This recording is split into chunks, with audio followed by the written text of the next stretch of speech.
ఇవాళ మనం చెప్పుకునేది రేపు రాబో గణపతి చతుర్థి. 9 రోజులు ఇక్కడ మేము చెప్పిన ఈ చిన్న క్రియ గణపతి అధర్వణ శీర్షంలోని ఒక మంత్రంతో మీకు ఉన్న ఆర్థిక సమస్యలన్నీ కూడా పటాపంచలవ్వడం ఖాయం. ఇందులో ఎటువంటి సందేహం లేదు.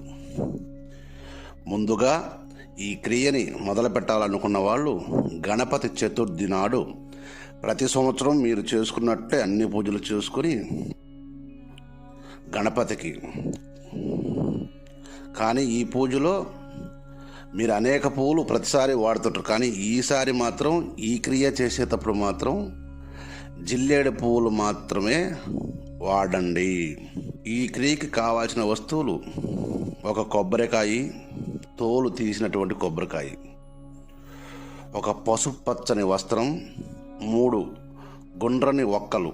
ఈ మూడింటిని తీసుకుని మీకు ఉన్నటువంటి ఆర్థిక సమస్యలు కావచ్చు, ధనపరమైన సమస్యలు కావచ్చు, ఇంకా ఏదైనా సరే పీడ ప్రయోగ బాధలు కావచ్చు, ఎక్కువగా దీనికి ధనపరమైన సమస్యలు తీర్చే శక్తి అపారంగా ఉంటుందని తెలుసుకోండి. ఫస్ట్ పచ్చని వస్త్రాన్ని కింద పరిచి దానిపై టెంకాయ పెట్టి అందులో ముందుగా చెప్పినట్టు రౌండ్ ఒక్కలు వేసి ముడుపులాగా కట్టండి. అలా కట్టిన ముడుపుని మీ పూజా మందిరంలో ఒక పళ్ళెంలో పెట్టుకుని, అది కొత్త పళ్ళెమైనా పర్వాలేదు, పాత పళ్ళెమైనా పర్వాలేదు, ప్రతిరోజు అక్షంతలతో జిల్లేడు పువ్వులతో ఇక్కడ నేను ఇచ్చే మంత్రాన్ని చేసుకోండి 11 సార్లు.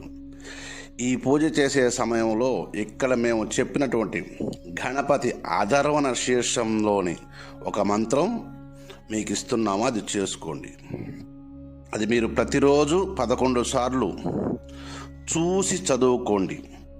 అలా చదువుకునేటప్పుడు మీకు ఉన్నటువంటి ఈతి బాధలు లేదా ఆర్థిక బాధలు అవి ఏవైనా కావచ్చు, ఆ ముడుపు మీద కుడి చెయ్యి పెట్టి మీ మనసులో ఉన్నటువంటి ఎప్పటి నుంచో తీరని కోరికలైనా సరే చెప్పుకోండి. ఖచ్చితంగా ఈ గణపతి చతుర్థి అయ్యే లోపల, ఈ 9 రోజుల లోపల మీరు కొంచెం మంచి ఫలితాలు చూస్తారని చెబుతున్నాను.